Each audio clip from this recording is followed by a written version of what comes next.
We're going to go ahead and call our March 15th Tuesday night meeting to order, and we just welcome each and every one of you here tonight, and all the commissioners are present. We just ask you to silence your electronic device, and if you come up and speak, please speak into the microphone. The invocation tonight will be given by Bishop Alan Austin from the Church of Jesus Christ of Latter-day Saints, and then the Pledge of Allegiance will be given by Jack Carroll. Please rise for the invocation. Is this on? Is that hot? It's on. Is that Michael? Let us pray. Heavenly Father, we are grateful to be here this night to exercise our freedoms as citizens of this great country. We pray for our elected officials, our local officials, our state officials, and our national officials. We pray that they might make wise decisions for the citizens of this country. We are grateful for the Burke County Commissioners. We pray that thou will guide them, that they might be wise in making the difficult decisions that they must make on an ongoing basis, that they might serve their constituencies, they might serve the people of Burke County, that they might be fair to all, that they might be prudent in the judgments that they make. We pray for each one of them. We pray also for Kay and her work and helping to bring these agendas together. We pray that thy Spirit be with us tonight, that as decisions are made and as discussions are made, that there might be a sense of peace here, and that all might come together, united as one. We pray in the name of Jesus Christ. Amen. Amen. Salute. I pledge allegiance to the flag of the United States of America and to the republic for which it stands, one nation, under God, indivisible, with liberty and justice for all. Thank you. Thank you, Jack. Thank you, Pastor. You want your picture taken, Jack? Lord, no. I want that close-up. I got something on the web, on the book now. I don't know what Maxine's put on there. All right.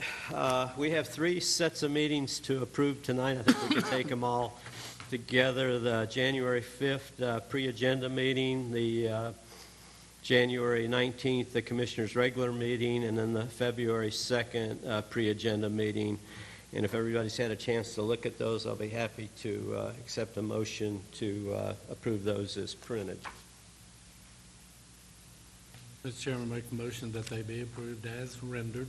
Good, thank you, Maynard. You've all heard the motion. All those in favor, please raise your right hand. Opposed, like sign. With that, we'll move on to item 5, approval of the agenda. I think we've had ample time to look over the agenda. It's not a real lengthy agenda. I think there's only maybe one decision item on the agenda tonight. And if there's no changes to that, I'll be happy to accept a motion to approve the agenda as printed. So moved. All right, thank you, Jack. You all heard Jack's motions. All those in favor, please raise your right hand. Opposed, like sign. That passes 5-0. All right, with that, we're going to move on to something very nice. We have a presentation tonight. We have Judge Irvin in our chambers tonight, and we also have Joe Malik, who's the Historic Burke Foundation Chair over Burke Foundation, Inc. And Brian, I'll let you lead that off and then call on the judge and Historic Burke. Mr. Chairman, you've said it all. Judge Irvin, Joan.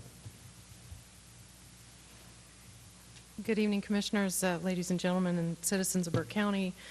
It's with great pleasure that we are excited to speak about the North Carolina Supreme Court returning after 154 years to Burke County, to the old Burke County Courthouse. I will let Justice Irvin have the thunder for the majority of it, but I did want to thank both the city and the county and citizens of Burke County for supporting the restoration of the courthouse some 30-plus years ago. Without the cooperation of this governmental body as well as the city and the citizens fundraising, working hard to make that a possibility, this day would not have happened, at least not in this building. So I encourage all of you to participate as much as you can. We'll be in touch with you with more details, and of course there will be plenty of public information as released by the clerk of court. Good. I will turn it over to Justice Irvin. Good, thank you, Joan. Judge? Mr. Chairman and members of the Commission, thanks for letting me come be with you this evening briefly to let you know what is going on with respect to the Supreme Court's visit to Burke County in May. The court, as many of you know, sat regularly in western North Carolina here in Morganton in the old courthouse from approximately 1847 to 1862. It did that, as I understand it, because, first of all, it was cooler in Morganton than it was in Raleigh, and secondly, there was, if you think transportation difficulties are bad now, imagine what they were like then. So for 15 years, this was a regular seat of the Supreme Court. The court was formed in 1819. It is about ready to celebrate its 200th anniversary. Some of the most illustrious members of the court throughout its history have sat in this courthouse. Normally, the court only sits in Raleigh, but a number of years ago, the General Assembly authorized the court to sit in Edenton in connection with the 200th celebration of the Chowan County Courthouse. And it dawned on some folks in Raleigh that it was appropriate to have a seat of court in western North Carolina as well. And given that we have an existing seat of court with the existing building here, Senator Daniel and Representative Blackwell were able to get legislation passed that the court supported, allowing us to sit.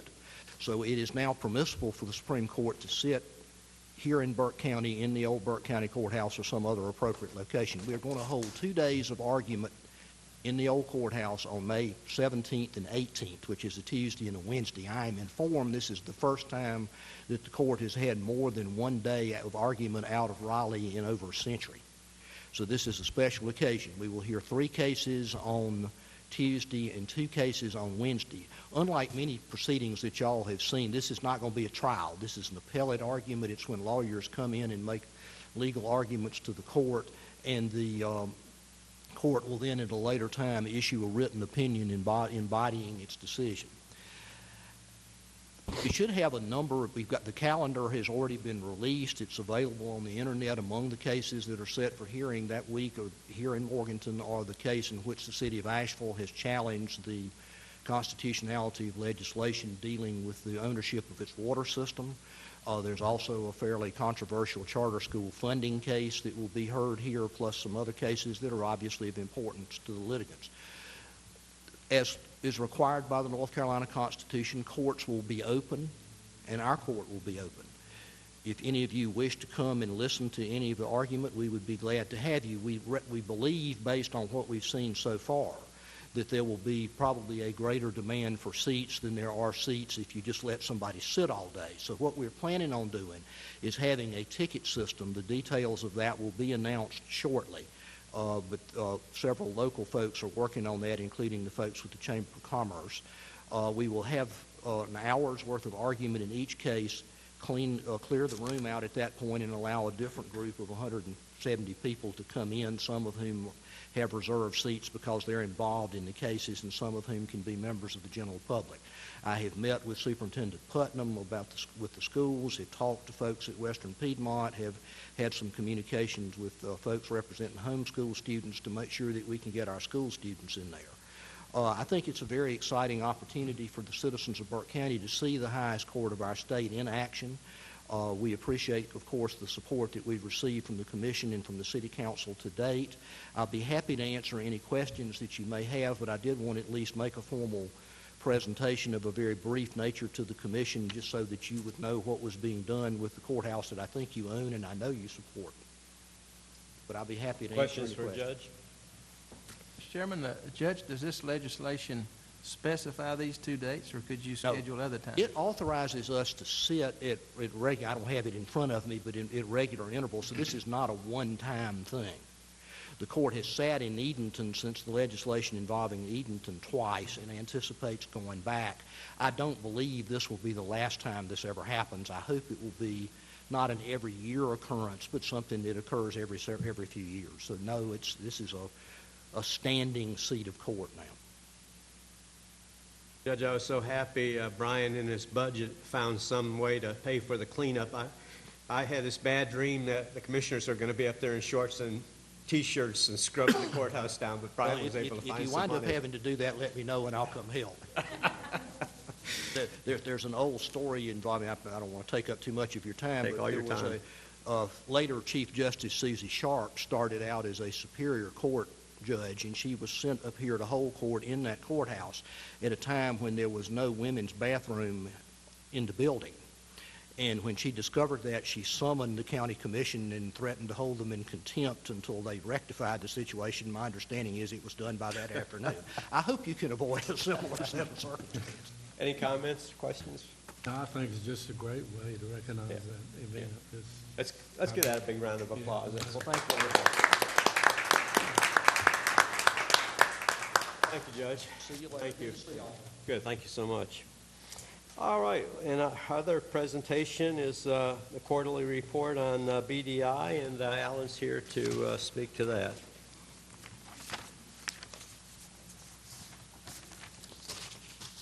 Thank you, Mr. Chairman, other commissioners, manager, clerk, Mr. Attorney. I figured you guys are tired of seeing me by now since we already had an hour, but that's okay. Time flies, and I have just passed 1 year. Last Tuesday was my actual anniversary of my first year here, and I am very pleased with what we've accomplished in 12 months' time. I'll just briefly go back, and then I'll give you sort of a summary of where we're working right now. First of all, we brought a group together, and we established a plan of work based upon our industry requirements, what our partners have all come together. And this was what they thought we should focus on, not what I thought, because I had a pretty good idea where I wanted to go. But I wanted to know what our citizens and the people in our business community were looking forward to or looking for us. And it basically said, let's make sure we're taking care of our existing industry. Let's recruit new business and industry that will complement what we have. Let's look for ways to support entrepreneurs, and we need to really focus on our workforce. We have to build capacity in our workforce, or we are going to be in trouble because we will not be able to find the skilled workers that we need to support what we're trying to do. So we've listened to them, and that's exactly what we're doing. In the last 12 months, we have made in excess of 50 visits to existing industries. I wouldn't say it's 50 individual industries, but at least 50 calls, and that number is probably in excess of 60 by now.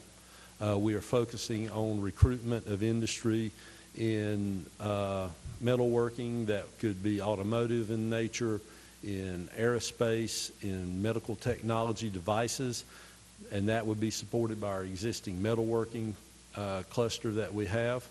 We're looking at outdoor manufacturing, which would be supported by the metalworking, as well as textiles and woodworking.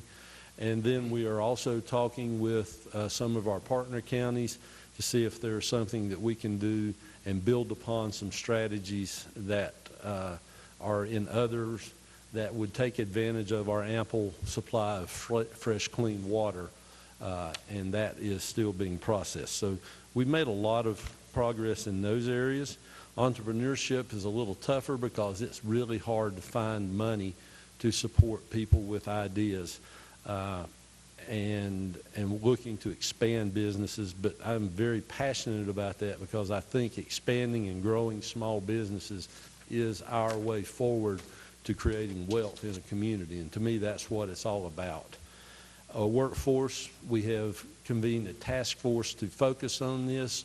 We brought partners together from private industry, from our school system, from our community college, and we are creating a long-term plan that is unlike anything else that I'm aware of that will bring our business partners together with our schools and try to reach out and focus on the fact that we have jobs that are here now that are going unfilled because of skills that are not being trained, and that there are going to be jobs in the future that are going to require a higher degree of technical skills than we currently have. We must, if we're going to be successful, raise our percentage of our students who are completing their high school but going on to further education, not just 4 years, but specifically at our community college, taking on jobs that they can be trained for either with a certificate program or through a 2-year program. We're working on specific numbers for that, and we can come back and report to that in the near future. Hopefully, when I come back at the June meeting, we will have further details, and I can put some real bullets together. We've worked very diligently along with our other commissioners to support the Connect NC bond, and I'm hopeful in a little over an hour and a half that we will hear that that is approved. That would be a huge win for Burke County. It's not just the Western School of Science and Math, but the other entities that will receive funding. I think is a major shot in the arm for our economy and will help us sell the community even better. My portion of it's been small, but I have made direct presentations. I've been on the radio, and I've worked actively on social media to help promote that. And everybody that I've met is tired of seeing me because they'll say, yeah, I've already voted, and I voted for Connect NC. One of the things, I just was at our NCEDA Midwinter Conference, that's the North Carolina Economic Development Association, and I heard something there that was very heartening to me. Secretary of Commerce Scavarla has been talking to the legislator and proposing a $100 million of venture capital money for small businesses in North Carolina. This would come from escheated funds that are available in the state and would not come out of any general fund money. There's not another state anywhere in the country that I'm aware of that's doing this, and what it would mean is those small businesses that I mentioned just a second ago could have access to capital that they need to grow, and we would have more homegrown businesses in North Carolina with the opportunity to reach their potential. That's absolutely huge, and it's the best thing that I've heard coming on economic development for a long, long time. There will be a foreign trade show from Commerce that we will be helping host on April the 15th. This is designed to help our existing industry who are looking to export their products. We will have people on site, on the ground, who will hold seminars and face-to-face meetings to help them figure out where trade shows are located, that they can attend, what the ins and outs are of exporting their product, and matching them up with people who can help them take that next step. I will say that traffic is very strong right now. Without divulging any of who they are or any confidentialities, I can tell you that we are working on in excess of 20 projects that are in various stages, some local and some from outside of the area, and that number, and when I tell you that we are working projects, these are not projects that may or that are dead and we've been sitting on. These are projects that we've actually reached out and touched probably in the last 30 to 45 days that we are actively pursuing for Burke County. And I'll be glad to answer any questions for you at this time. Good, thank you, Alan. Questions or comments to Alan? Well, Mr. Chairman, I drive around the county. I see a lot of help wanted. Have you noticed the same thing, or is the college working with the people to try to upgrade their skills? It's not just here in this county, Commissioner Carroll. It's all across the state and probably the country. There are specific jobs that there's probably two categories of jobs that you'll see. One would be starting jobs where people come in with low skills, and those are constantly churning, and that's one of the ones that I hear. And the other are the more high-tech jobs that people require specific training and experience. Those are the two categories that you see the most. And yes, I think the college has programs that are in place to train those. Getting bodies in seats for those higher skilled ones is a major challenge, and that's a part of what I was talking about. We have to explain to our citizens about this mindset that education is always important, but now it's paramount if you're going to be able to lead a successful life. I'm not saying you can't do it, but it's going to become increasingly difficult to have a good quality of life as far as income goes if you do not increase your job skills. Are you doing any PR as far as informing the people, letting them know that there are jobs available and there's a school that can give them the skills to take those jobs if they'll take the time And that's learn the one of the skill. that's one of the things that we are discussing. We think that there is a need for public relations on that, and I will have some more information to report to you. It is my hope that we can start highlighting individual businesses on a monthly basis, but we also start trying to get to our parents of our students and promoting the capabilities of our community college and our school system on the projects that are already in place. I mean, how many of them know about the STEM Academy that's already here? How can we get more students involved in that? How many of them know that welders make really good money and that every day there are welding jobs that go unfilled? How many of them know that there are needs for machinists and fixers within buildings that pay really good money?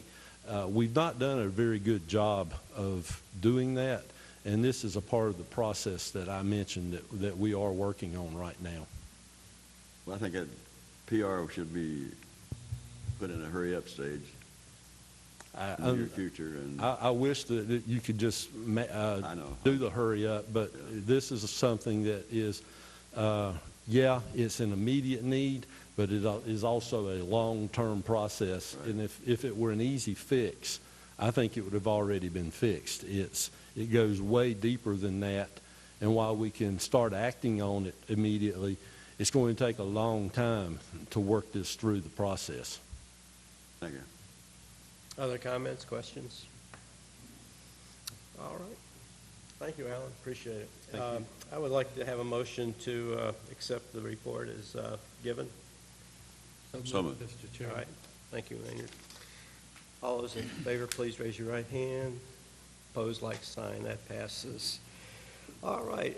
Scheduled public hearings. We have none tonight. Informal public comments. Kay, do we have somebody signed up that would like to speak? Yes, Mr. Chairman, members of the board, we have one person, Miss Patty Cinto.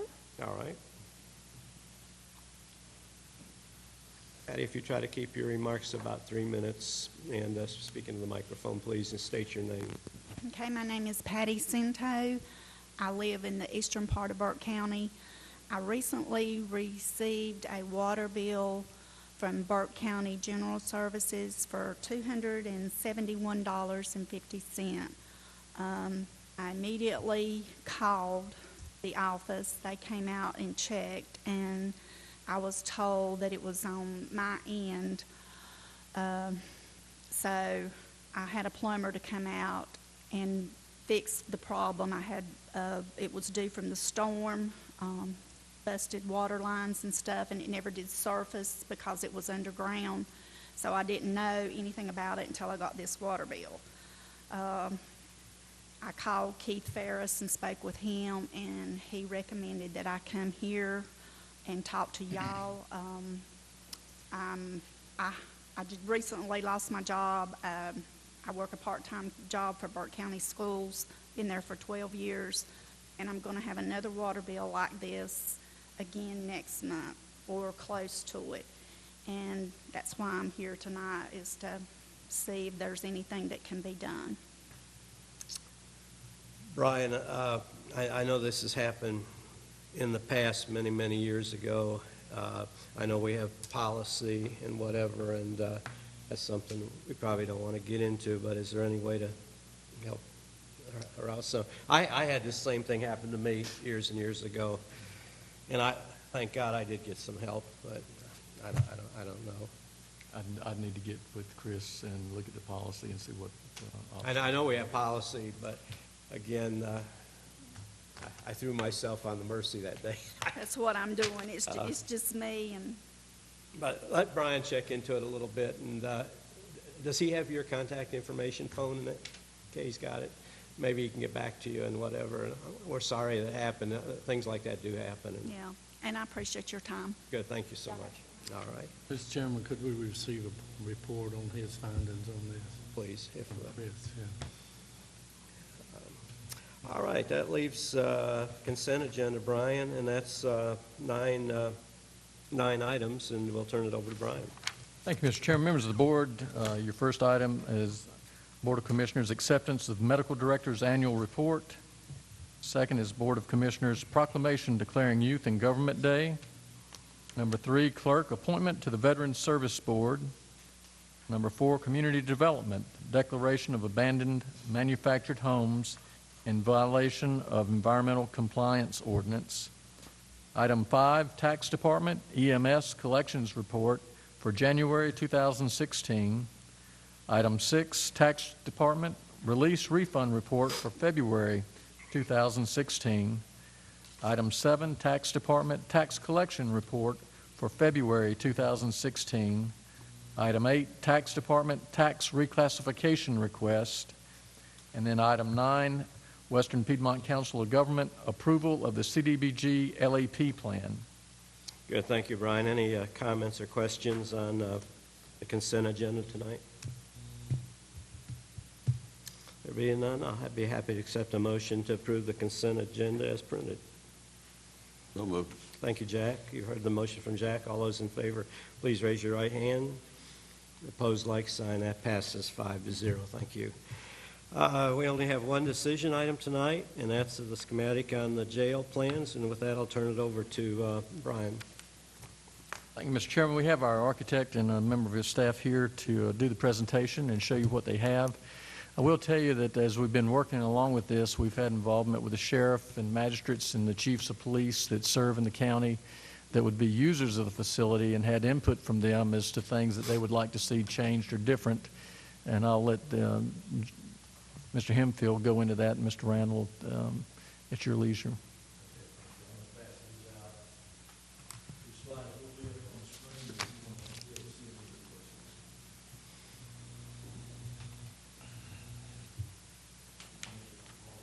Biggins.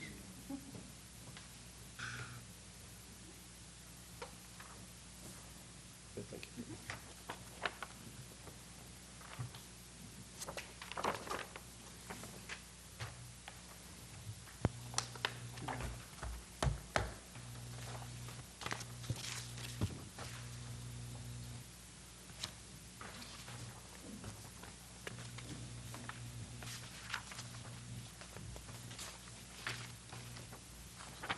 Okay, there are only 6 slides, and it's an update as to where we are on the development of the plans. Now, can you hear all right? You're giving me a second microphone. Okay. Okay, that's fine. As I was saying, this is an update of where we are in the development of the plans.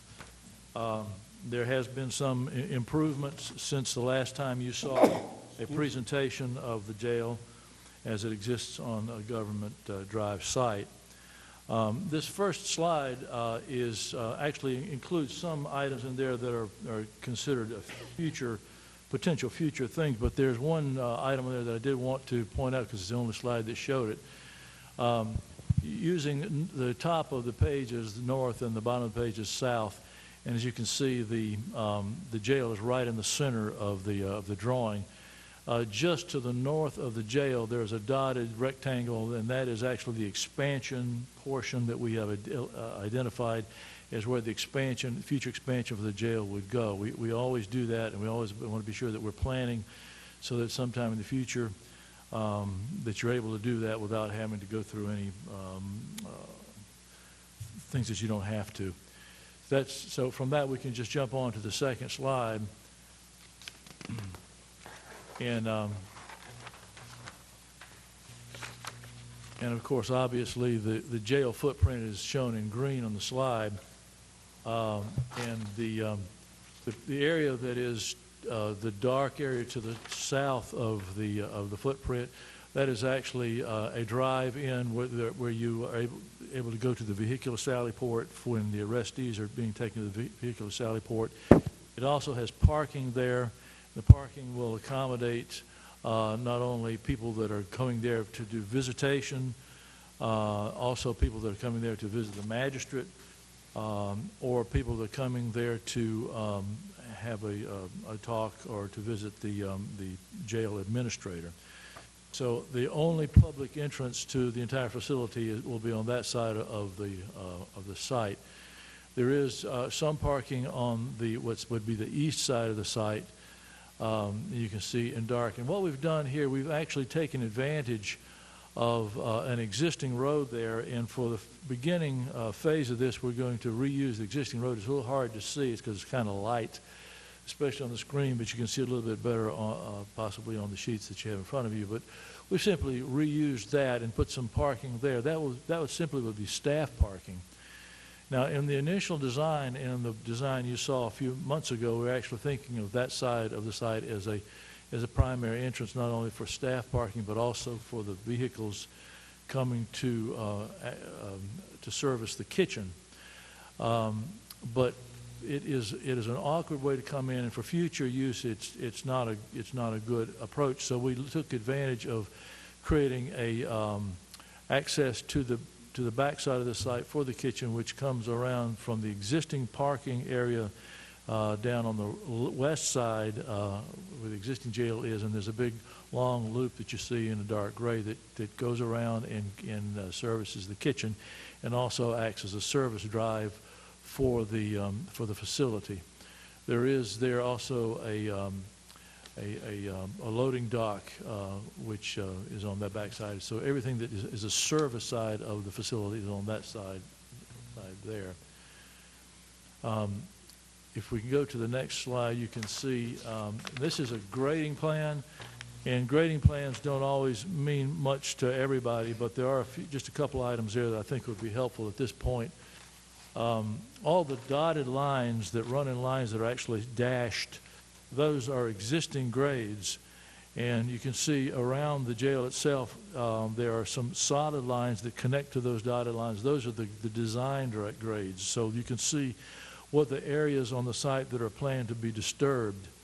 And fundamentally, it's the northwest and east, northwest and south, and not much at all on the east side.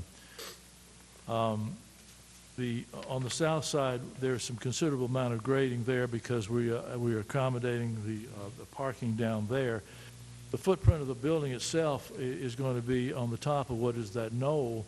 We're actually knocking off about 5 feet of that knoll, which gives us the fill to utilize to create that parking on the south side, and also part of it will go on the north side, and that will accommodate to some extent the what's going to be the future expansion. So we've softened that. That's, as you can see how close those dotted lines are, dashed lines are on the north side. That means it's very steep. This makes it less steep and will mean that in the future when you need to do that, it will be a much easier task.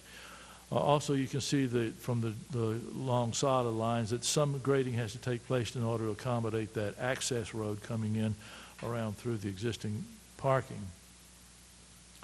That access road, as I said before, did not exist in the previous layout, and so we've created some additional work. But I think that in the long run, it will be something that will be valuable and is a good thing to add at this point in time. We can go to the next slide. This shows the elevations, north, south, east, and west of the facility. And of course, as you can see, there's a big dark line under each of them, and that dark line is there virtue of the fact that we have sliced off 5 feet off the top of that knoll and flattened it out on either side, so we created a flat platform for the facility on top of what was otherwise, a long knoll. The one at the top is facing south, looking north.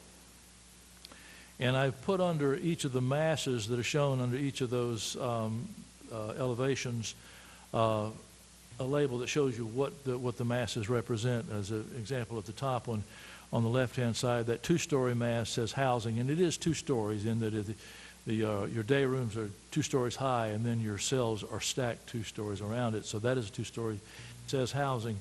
In the middle, it says isolation and magistrate. That's the only public area right there. And then to the right of that, it says booking, and that's the Sally Port in front. If you look again at the housing on the left, and you see the two-story space, and then come down to the second elevation below that, you see the word housing almost dominating everything. That is the west side. Come down to the one below that, it says housing on the east. You see the two-story, and that's the housing there. And the reason I'm pointing that out is there will be a security fence around that entire housing area on all three of those sides. And that security fence is recommended and usually necessary unless it's on a site where you can't do it. Here we certainly can, and we do recommend it. Those openings you see at the bottom of the housing mass, those are all actually emergency exits for the inmates, which, you know, is like the last thing you want to happen in a jail. But if in case of fire, there will be times when, or there could be times when you have to take them outside. And we do have this fence around so that it's as far as they can go, but however, there will be fencing that takes them over to a area of refuge 50 feet away from the surface of that jail, and will hold them there until the whatever emergency is taken care of, and then they're ushered back in. That way, you're taking the same number in that went out. On the third one down, you see on the left-hand side it says kitchen, and you can see the loading dock there. We have to have a slope drive that goes down so that the trucks that back up to that can unload on a straight line and then pull back out and go back across that around that drive that we created. And then the one at the bottom that says kitchen on the right and booking on the left, and that one little door right in the center, that is a staff entrance only. If you go to the next slide, you will see the footprint or the first floor. I'm going to explain it starting with the detention area, since it's the largest part of the jail, and that's the area that's in an olive color. And there are 7 separate day rooms located there, 6 of which are defined by pie-shaped surfaces, angles, which you can see going clockwise all the way around to the one at the top, which is rectangular. And the reason for the rectangular one at the top is because directly adjacent to that is another area, and that is for isolation. And that's all of these are 2-story areas. There are 16 isolation cells, but there are 4 segregation units in for those 16 cells on 2 levels. There once was a time when we could take isolation and divide it up into 2 areas, male and female. But the world changing as it is, we now have 4 different isolation segregation areas. The 7 day rooms house, some house 32 and 2 house 40 inmates per day room. And as I said, around the day rooms are the cells. On the outside of the cells is a mechanical chase space, so that none of the cells open to the outside. There are no direct windows to the outside. The cells have a window that looks into each of the day rooms, and the day rooms have skylights. That is the natural light that the inmates are required to have access to, and that's the only way they'll get it. The good news about the mechanical chase space around, it means that we put all the mechanical things on the back side of the cells, all your HVAC duct work and all your plumbing things on the back side of the cells, so they can be worked on from the chase space, and we do not have to have workmen coming into the secure areas themselves with tools and so forth.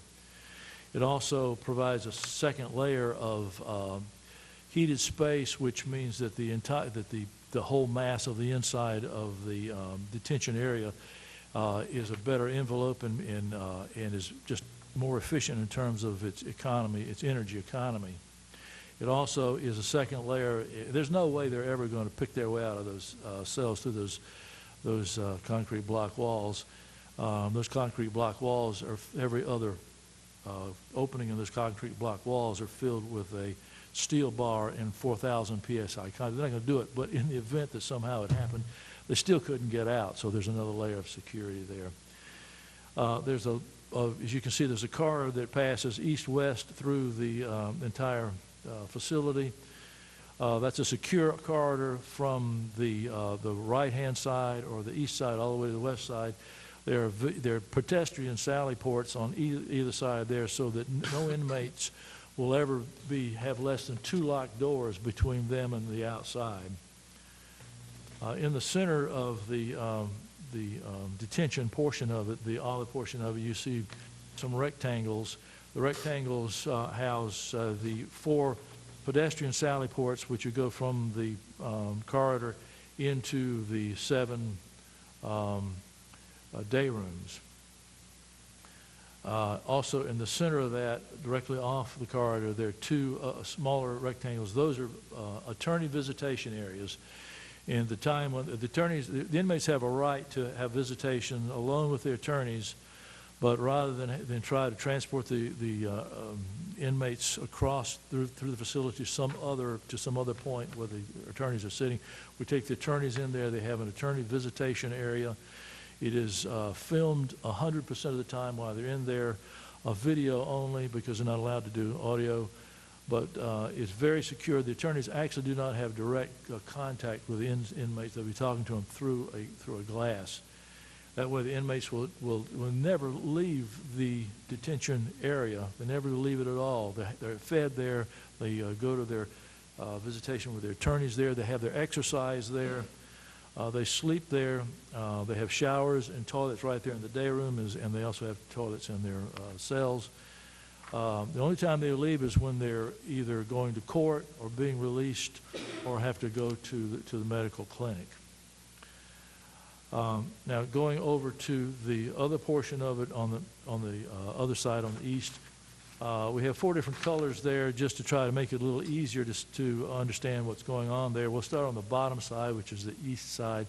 You have the vehicular sally port, which doesn't have a color, but you know the arresting officer brings a detainee in there. The door opens. The door shuts. All doors are shut. He opens his door. He takes him in to the booking area, which is in gray. There's a breathalyzer room directly in front of that first opening. If he has to do that, he does that immediately. Just beyond that, there's a waiting area. If he's want to wait for the magistrate, he can put him in there and to wait. There's a bench there in which he can handcuff him to the bench so they cannot move and get multiple inmates stacked up there waiting for the magistrate. Just beyond that, there's a pre-booking room, which they'll get searched and other things that will happen to them. They'll get fingerprinted, then they go through the whole booking process, which is in the gray. We have several holding cells in there, a couple large ones, a couple small ones, and 2 padded cells can accommodate up to 22 inmates at a time in there. The rest of the gray area also is just part of the booking process, the clothing and and all that. There is a clinic also as a part of that. The magistrate area is in pink. The magistrate has 2 windows through which he can accommodate talking to and taking care of the inmates. So 2 inmates can be processed simultaneously in the magistrate's office. Here again, it's secure. They'll be taken in there, and then from that point they will go on through booking. But they can't get to the magistrate. There is a pass-through shelf in which they have to sign papers. They can do that. The magistrate has other areas in there. He has a break area and a shower area and an office back as a part of that. So he's very well self-contained. He also has on the other side of the magistrate's area, there's a waiting area for the public that's come to see him for whatever reason, to bail out an arrestee or someone, and whatever reason he needs to talk to the magistrate. There are 2 separate booths there. So here again, the magistrates can accommodate 2 public visitors simultaneously while that's going on. The that there is a waiting room there just for the magistrates. The only way they can get there is to come in through an area just to the left of that, which is, and it's titled, it just says security, but it's really like a pre-lobby. That's a public entrance there. They go into that pre-lobby. They go through the metal detector right away. That's a secure area. That's as far as they can go until they're permitted and told they can go into what is the lobby area. So the lobby area will house people going to see the magistrate, people going to the video visitation for the visitation with the inmates, or they're there to see the jail administrator, or they're an attorney that is there who will be escorted from there to the attorney booth. The people that are coming to see the inmates and visit with them, they will be seated into the lobby area until their time is called, and their inmates, the people that they're visiting, will be able to go to the consoles within the day rooms themselves, so they never get out of the day rooms.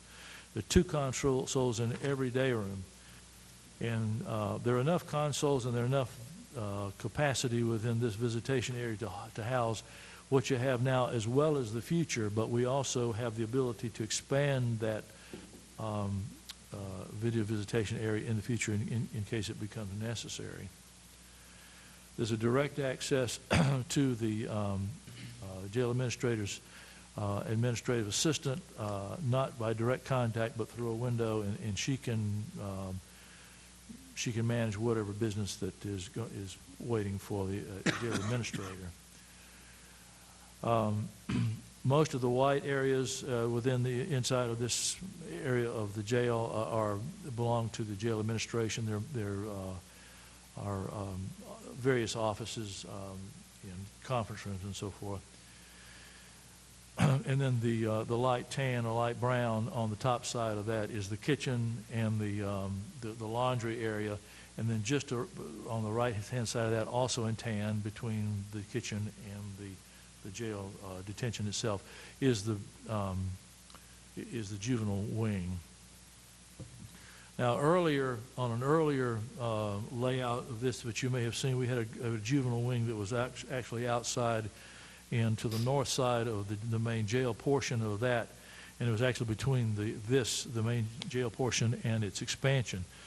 There's several things that we have done to the plan since then that have rearranged and expanded this a little bit in order to accommodate several things that came out of our discussions with the sheriff's staff and some inputs from the magistrates. And in all of these cases, it accomplished making a layout that we feel is going to be much more secure and also much more efficient in its layout.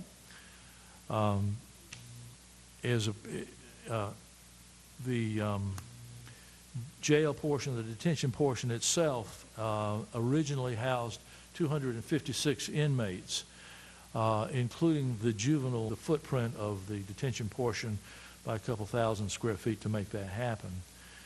We did the same thing throughout the other portions of the jail, and we talked in detail with the staff and other people who are involved. The booking area, we added some space to that. This pre-waiting and pre-booking was added, and several other things that will make that a much more safe and much more easy flow that will get the people through there not only safer but quicker. We added a little bit of space to the magistrate's area to accommodate those additional booths with whom they can literally work with 4 other people simultaneously, 2 inmates and 2 visitors. We expanded the waiting area by putting in this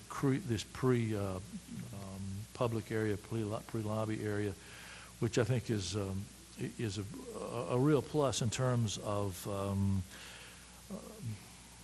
taking care of the public as they come, because you have all different kinds of public coming through there, and you're able to screen them right away, and you're able to manage their flow in and out and who they are and when they're going to enter. So it's very good. So there were several things that actually increased the footprint of the facility, and the overall square footage that was added was 8,000 square feet, which is It's about 12% change in the overall footprint. On the next slide is the second floor, which obviously the only thing that has a second floor is the detention area itself. In the 7 day rooms, that is, you're looking down, all the way down to the bottom floor. That's a 2-story space. The second floor you see are all the cells all the way around, including the isolation cells. And also the big square in the center is the central control. The central control has one area that looks to the north and one area that looks to the south. The north area looks into 3 day rooms plus one other area there, and that is that area just to the east of that north side of the booking of the control room. That is the exercise area for the isolation inmates. That's the only place they have to exercise. The rest of the inmates have sufficient room within the day rooms to exercise. We have to do this for the isolation inmates. They're allowed to do this I think it's 1 hour a week, isn't that right? And that has direct observation by that control officer, who also has direct observation of the other 3 day rooms in that area. So 100% of every footstep that every inmate takes in the facility during the day is watched by the eyes of the guards, in addition to being filmed and recorded. And on the side on the south side, there is another control room there. He's watching 4 day rooms, and the same thing applies there. Okay, and there should be one more. No, that's it. Yeah, that's the 6. That's the 6. That's the 6 initial ones. I'll be happy to go over questions of those first 6. If that might. Comments or questions on the schematic plan? Mr. Chairman, if we could go to A1.1. In that kitchen area, you got the staff. I'm looking next to the corridor in the green. You've got staff dining, SP. What is SP? Sallyport. It's the Sallyport that separates the kitchen area from the secure corridor. That's the entrance for them to get in to serve all the prisoners. Is that correct? Right. The kitchen area, they produce the food there, but then they take the food trays out onto heated carts and then roll them down the secure corridor, and the inmates are actually fed inside the day room areas. How wide is that area? I didn't read your... The kitchen area itself? No, the SP. Oh, the Sallyport, it's roughly about 8 feet wide and 10, 12 feet long. And all that is, it's here again, you'd never let the inmates get less than 2 locks away from outside. The kitchen's not considered a secure area. And the secure corridor in green is, so that's just, it's just a... All the food coming out of that kitchen is served, is it going to come out of that 3 foot wide section? Is that correct? It's 8 feet wide. 8 feet wide. About 8 feet wide. 8 feet wide, yes. It'll be all on carts, I take it, with covers on. It's all in carts. I think when we were up, which one were we up there? We were serving lunch today. We were there and everything was on cart. Yeah, everything was on carts, and they just wheeled the carts, and they were going around and opening the different cells up and whatever. Right. And that Sallyport keeps, 2 doors between the inmate and all the fun, sharp objects that they can get access to in the kitchen area.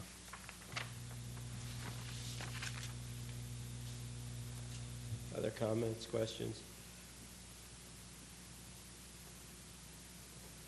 When are you going to start digging? Well, the schedule that's laid out right now is to be able to take bids in the 4th quarter of this year. So, there's no reason why we can't keep up with that schedule. So that's when that would happen. There is a discussion about creating a site package first and be able to accelerate that so that we could actually start moving earth when it's in warmer weather, so you're not trying to push it around in January and February. Thank you. Jackie, did you have a rough cost on this Yes, square footage? yes. The, it's current, you want to look at its current cost, yes, correct? Yeah. Yeah, okay. The additional square foot, 8,000 square feet that we added to it, it takes the cost up by $200 a square foot. That's $1.6 million for that additional 8,000 square feet. Now, that's in addition, and the last cost estimate that was given to you was at the end of October, 1st of November. And so there are several items that have been in there that also impact the overall cost. That's the largest one. That's a little better than half of the additional cost that this is showing. I made a point to show that we've created an additional drive behind the facility, an additional road, and some additional grading and other things that take place on that. There are some, and we've also created more parking and more grading work down on the south side to accommodate that side. There's about $750,000 worth of additional site work that's involved in that. There's also some additional escalation. Now, all of these numbers are escalated to the fourth quarter of this year, so that it's a matching up when we're anticipating bidding. But there's also some additional escalation that's taken place since that other estimate which was done, and that's just simply an anomaly in the nature of the construction business. Right now, construction is accelerating faster than the escalation in our general market.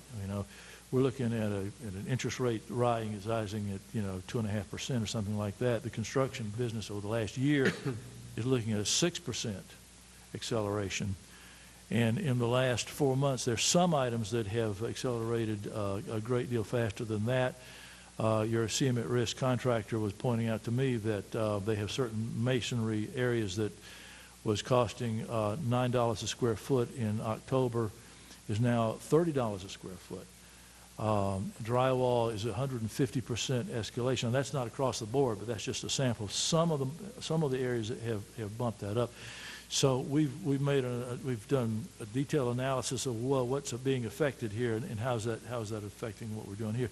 There's another $450,000. That's a $3 million difference between where we were in October and where we are now in terms of the projected anticipated cost. But that also takes consideration over $850,000 of just contingency. To revisit again the downtown, of course now you've got different figures, and it's not relative, but what were we looking at that facility? Was it 13? It was about 18. Right. Was it 18? We were, going back to the same time that we gave the last ones on this, we added into it the parking structure, and along with without the parking structure, what was with the parking structure, it was $16,400,000, something like that. Parking structure was $3 million, but we chopped it in half, and because the city was talking about doing half of that, so. If you want to compare it apples to apples, it was about it was $16,800,000 for the downtown facility, other than the parking structure. Now that was a year ago. That's the old prices. That was the old price. That was we showed that back in October because that's the only one we had done, but that was done in March. I believe it was March 22nd. 2015. Now we've suffered a 6% increase on top of that, and we've also have this additional amount, which is amounts about that I've talked about, this anomaly. And that's about another 5%. There's one other thing that was not calculated into that estimate. When we put the parking deck in there in and took out the additional parking that we were going to have to do by acquiring additional property on the other side of Bushell Street, we have to take all the parking out of the parking area directly behind the courthouse in order to begin any construction at all. So that parking deck has to be finished before we can do that, in order to do that. So that adds 6 months to the construction schedule, and 6 months of the construction schedule would also add another probably 3% to the overall construction cost of the downtown site. And I ran through some numbers just in case that question, came up.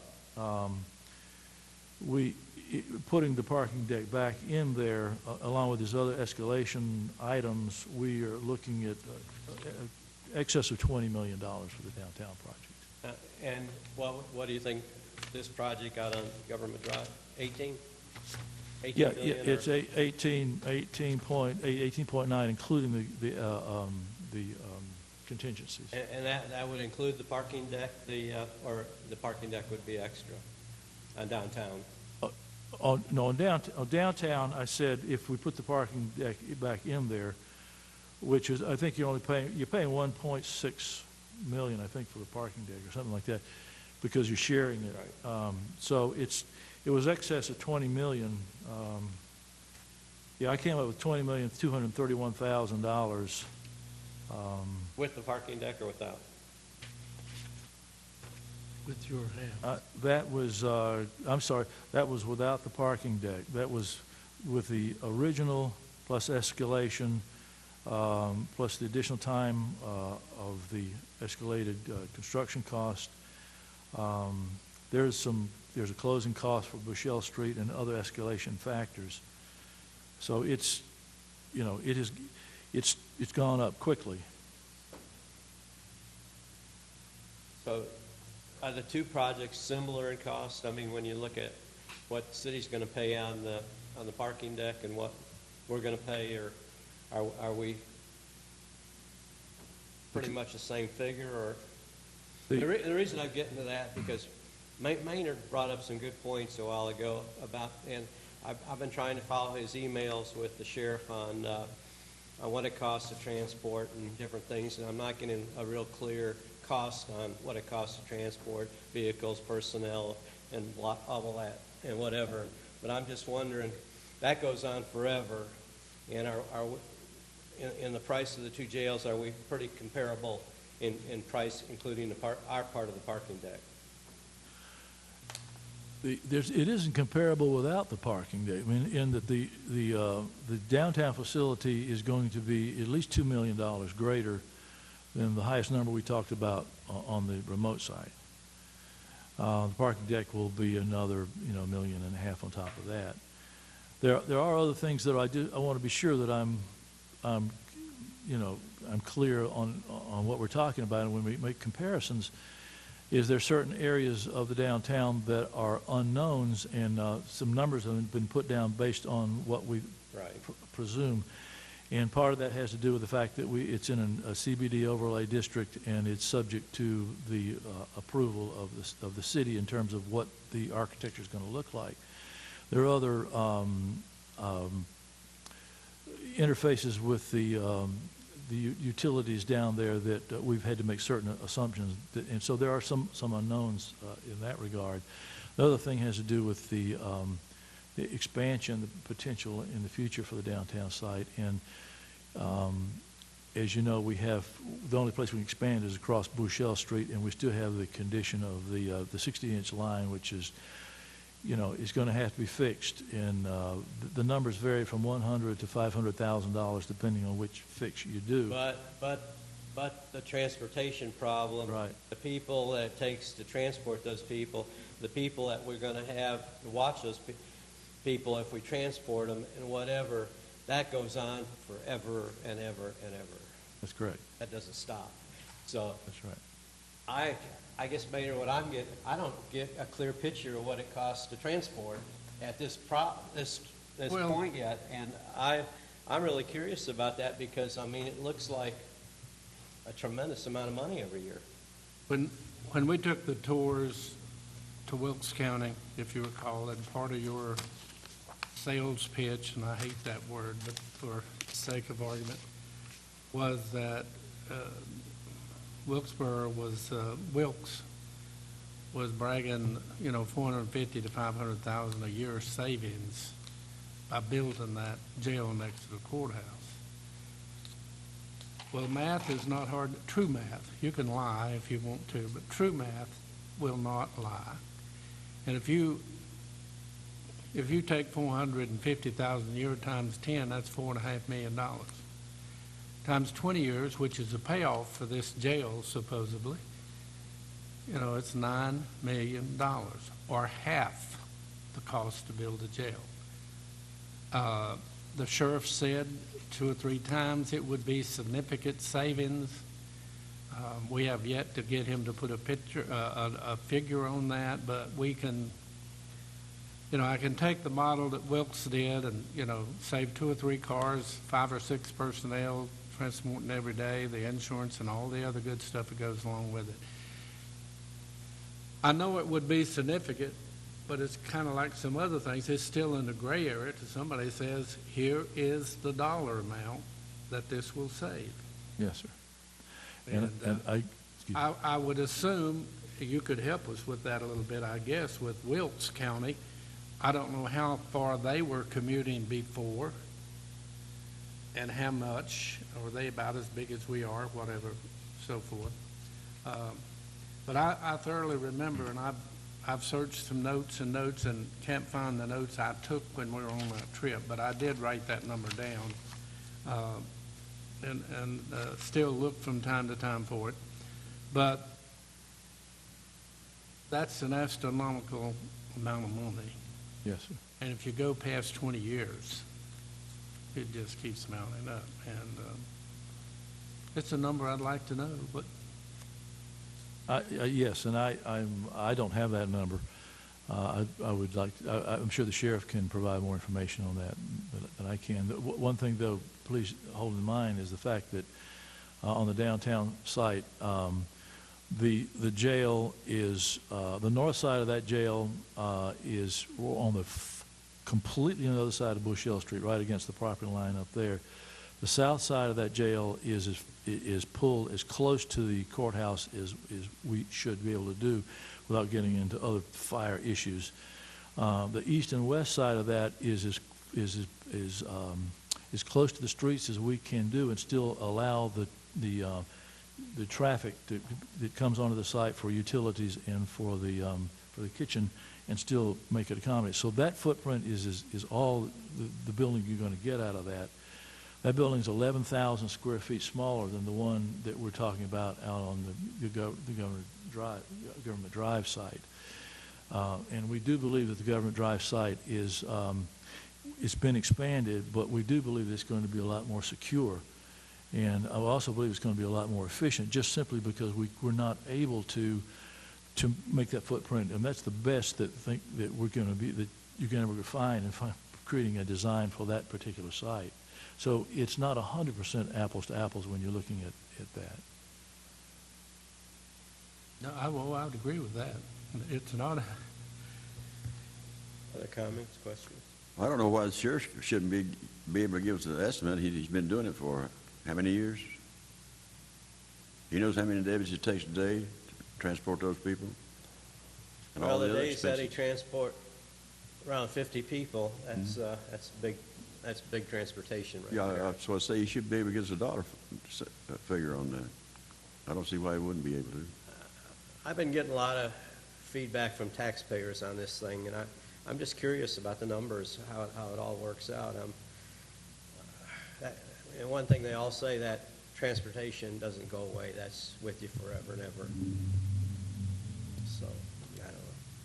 Well, it cuts down a lot of security too, because the downtown jail would be the inmates to remain in their cell until someone calls for them and escort them from there. We wouldn't have to house them in the courthouse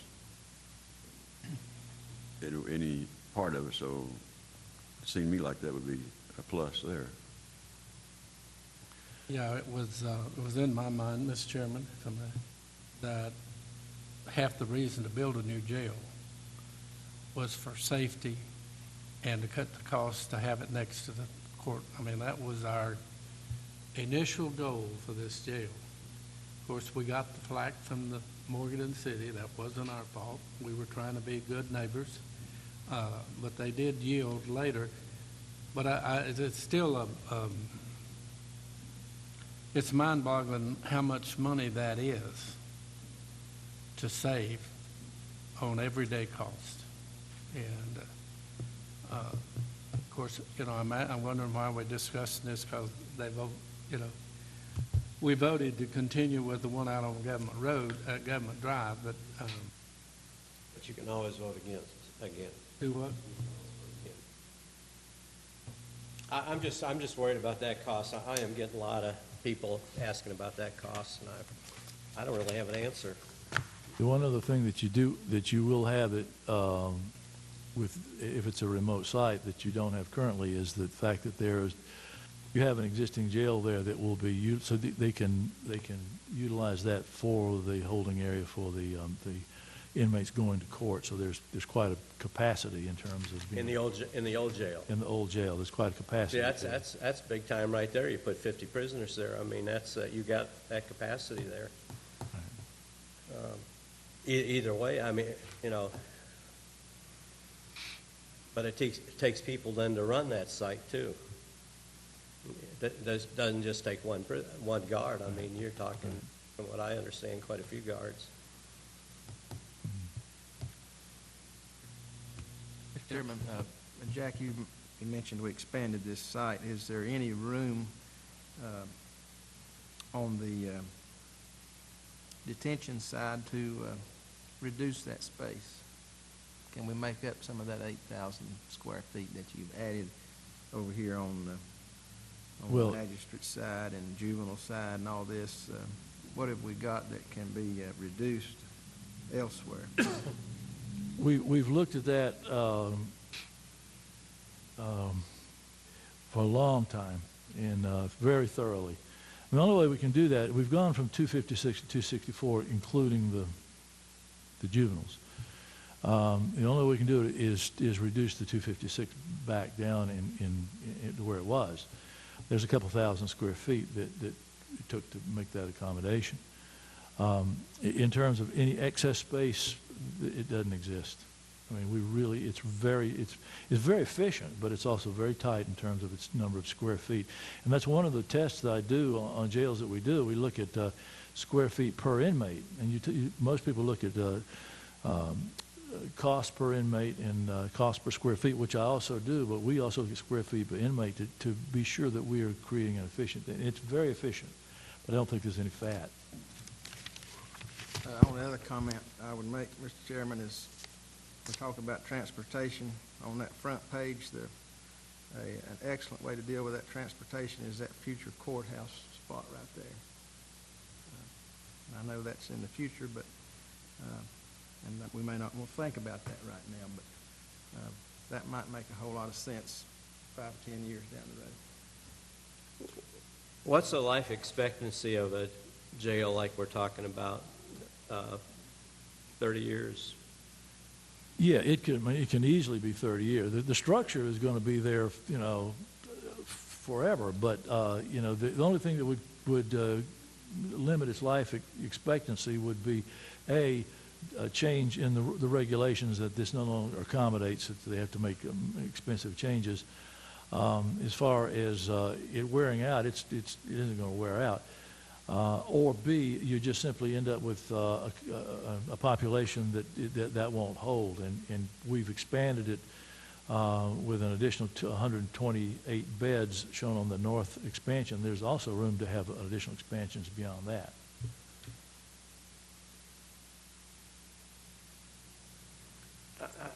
I guess it would be well for us to really look into the cost of all the things that are going to happen on Government Drive against downtown. I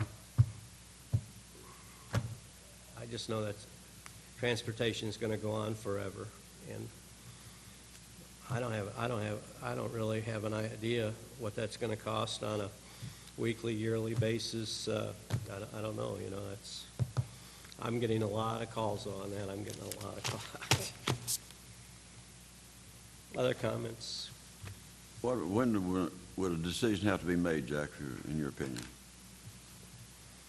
Right away, or? Well, yes, Figure it out? we are continuing to develop the plans, and unless you tell us to stop, we're going to continue to make it happen. We're still looking at the same schedule, and for the potential of being able to bid the thing at the end of this year.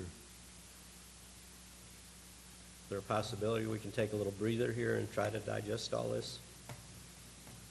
You could, yes, I mean, it's entirely up to you, and that would not be we'll do whatever you need for us to do. And I think, you know, I think Maynard's right. You know, we're going to build downtown, the pipe, the city turned us down, and we got in a tizzy, and we said, oh, we're going to run over to our other property. You know, I think we let out some important things here to really study this and see what is the most cost-effective jail for the next, and I believe lifetime would be about 30 years on a new jail. Right. But the only thing I would just caution you to remember is the downtown plan is a year old, and that's escalated by $1 million in that year, and you don't get anything more for that $1 million. So, and because the economy, nobody knows what the economy is going to do, but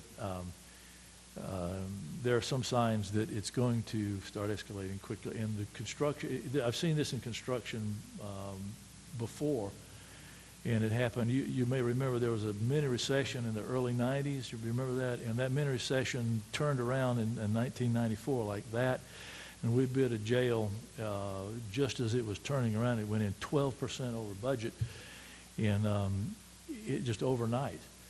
And what happened was there was a pent-up demand in terms of cost for materials. And once that released, the construction feels it right away. And I suspect that that's why we saw that spike in the last 4 months, and that may be a precursor to what may be happening. And I just, I would hate for that to happen, and this thing have to get smaller than you need for it. well, we all answer to the taxpayers, and that's, you know, are we making the best decision? I don't really know. I'm sort of, I don't know. You know, I don't know the true cost of transportation. I don't really know. Well, Wayne, there's a lot of jails in North Carolina that's more than 30 years old.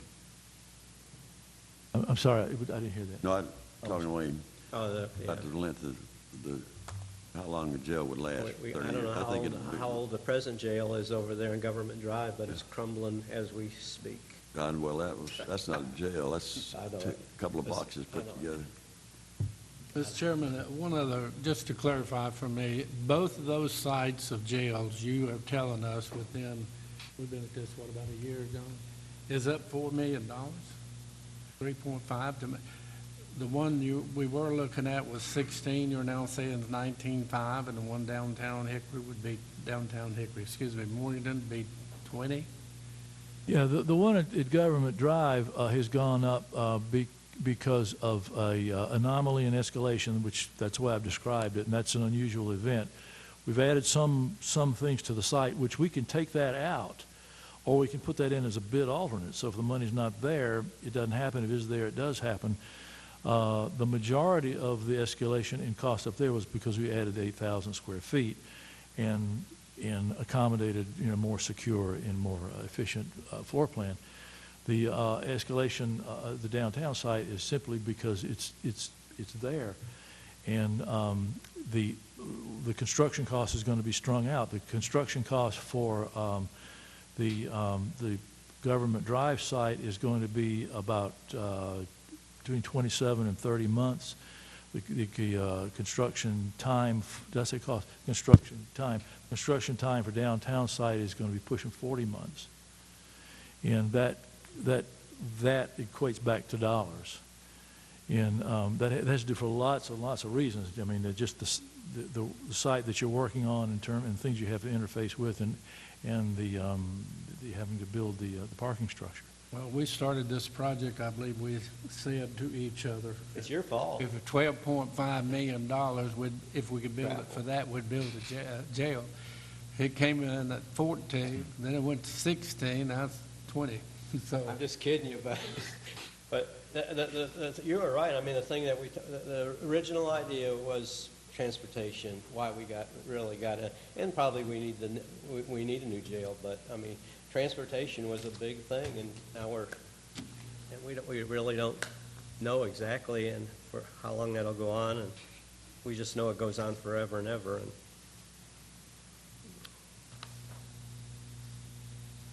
other comments?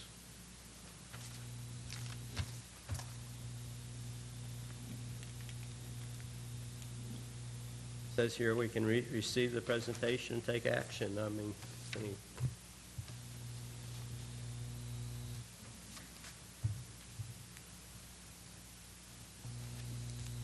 you want to just take a breather here for a little while, and how do you want to handle this? I think we need to get, if we're going to change it, I think we need to get, pretty soon, make a decision on what we're going to do so we can get on with it. Because I don't know what the feds are going to do here in the near future. I know you've seen that tax rate go up. Steve, do you think we can, I mean, if we try to go into all the detail in transportation versus one jail against the other, do you think we can rough out some figures? I mean, yeah. No.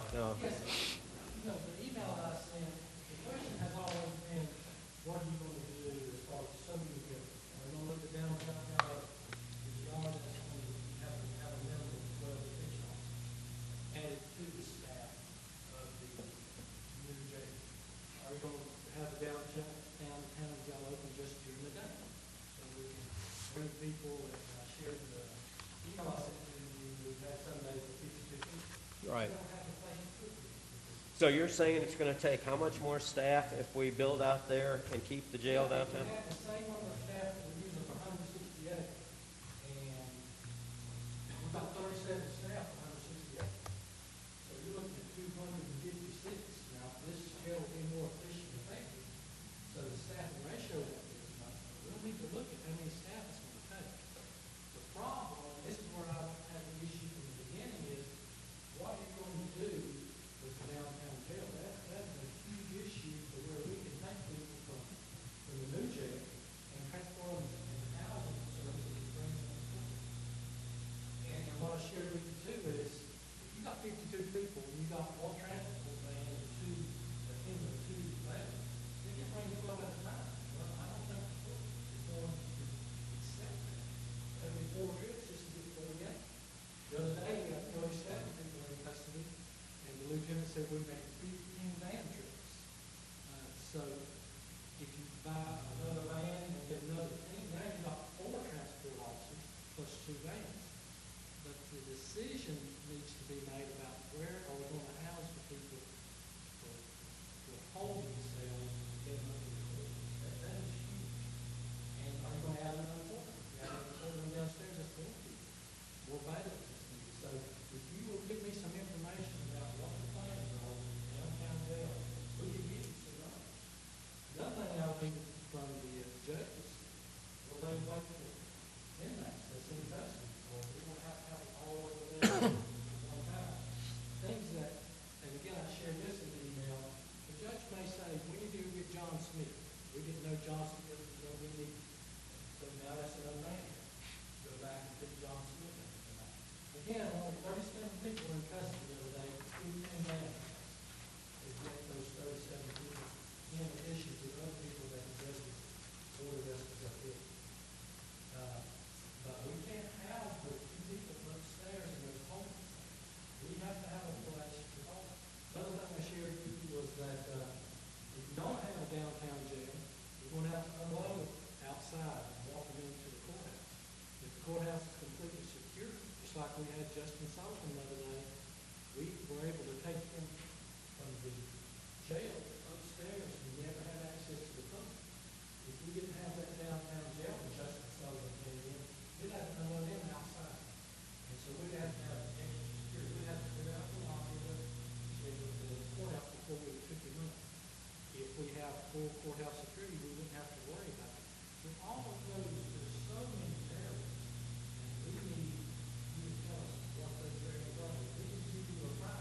I don't know if we know them all, Steve. That's the thing. I mean, you know, when you talk about keeping that jail open and the amount of personnel, I mean, that's mind-boggling. I mean, you're talking real money now. I mean, we're just talking transportation, but now you're talking.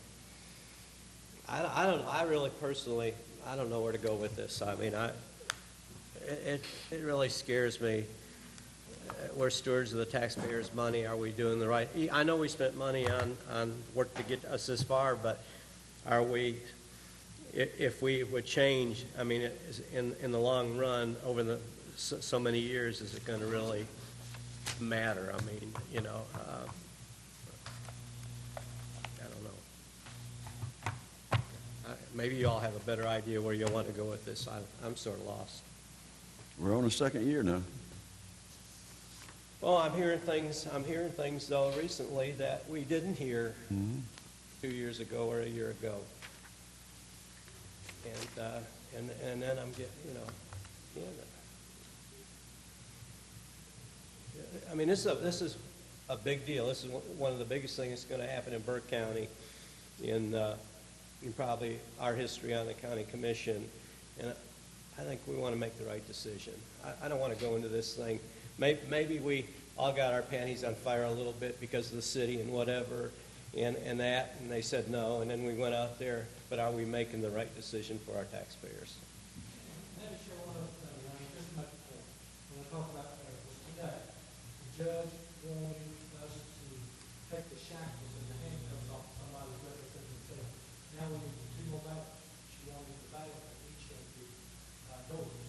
We didn't have to do that. So I had the community police to come over there and read the ballot.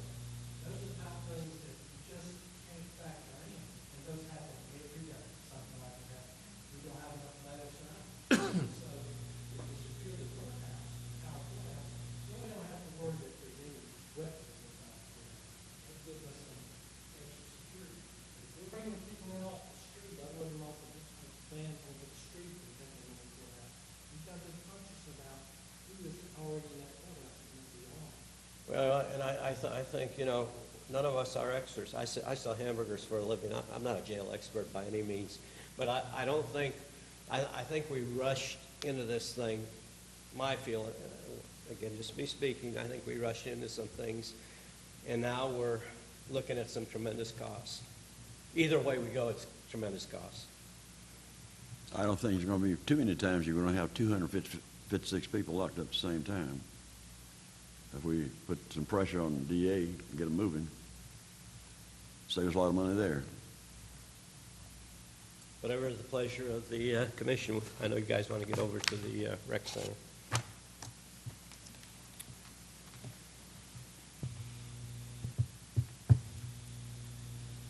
Well, I'll make one other comment, and, you know, that all questions are not easy. They're certainly not easy for us to answer some of them, but 2/3 of what Steve was just describing would go away with the jail downtown. With what? With the jail downtown. I have no idea, Maynard. It would go away with the jail on Government Drive, too. Excuse me, courthouse on Government Drive. Whatever the pleasure is here, it says, does it say we need to take some kind of action or receive, presentation, and take action? And that's on the approval of schematic on the jail plans. Well, we can recess this meeting to a later date. Maybe Make the motion.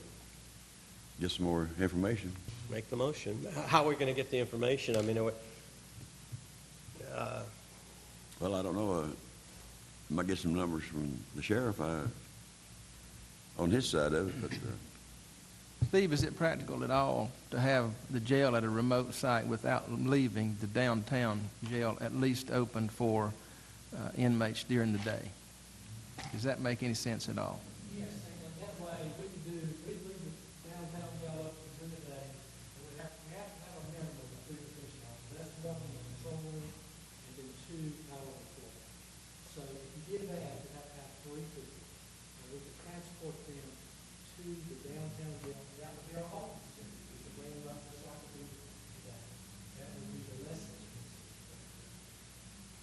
Well, assuming that, can you give us some numbers then as to generally what the cost is? I mean, you don't have 50 people every day, I'm assuming, but you've got some idea kind of what the average is. Well, here's the problem.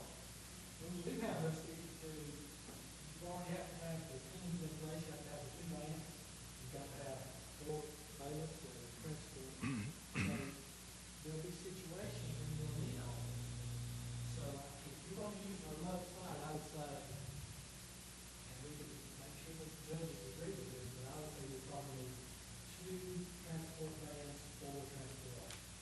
So we can, keep the cost of that. And I would recommend you at least keep the downtown there with a minimum of 3 detention officers, so we can use the cost of that. That's 7 salaries right there. Why can't you use a bus as opposed to 2 vans?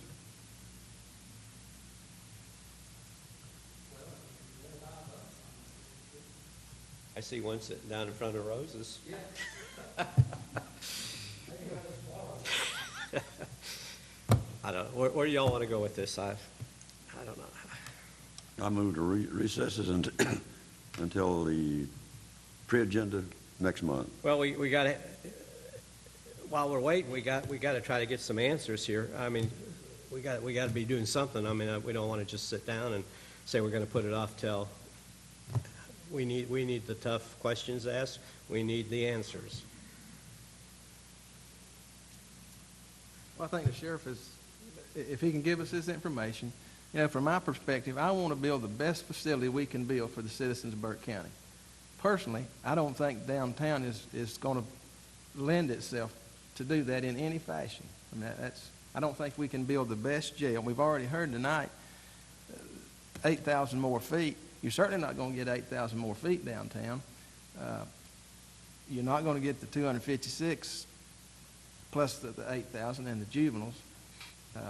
I guess that's my biggest problem with thinking about downtown. I don't think we can build the best facility for the citizens of Burke County downtown. We can put a jail downtown, but it's not going to be the best we can do. That's my grief with it.